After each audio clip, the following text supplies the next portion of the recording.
तू कौआ है मैं बाज हूँ, और से देख मैं तेरा यमराज हूँ। Hi guys, welcome to my new channel Bhojpuriya information में आप लोगों का स्वागत है। आज हम बात करने वाले पावर स्टार पवन सिंह के टेलर के बारे में, जिस टेलर के आप लोगों को सब्री से आप लोगों को इंतजार था। आज इस टेलर फाइनली रिलीज कर दिया गया टीएफ म्यूजिक से। अगर इस टेलर के बारे में बात की जाए तो इस टेलर में एक्शन से लगाई, लव स्टोरी से लगाई, सब कुछ इस टेलर में आप लोगों को दिखने को मिलेगा।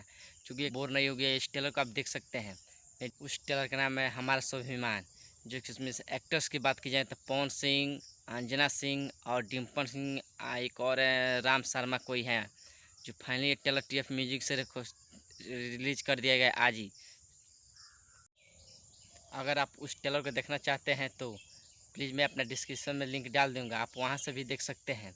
अगर मेरे आप लोगों को वीडियो अगर पसंद आया हो तो प्लीज़ मेरे चैनल को सब्सक्राइब कर लीजिएगा और लाइक एंड शेयर कर दीजिएगा। मिलते हैं नेक्स्ट वीडियो में। Okay bye.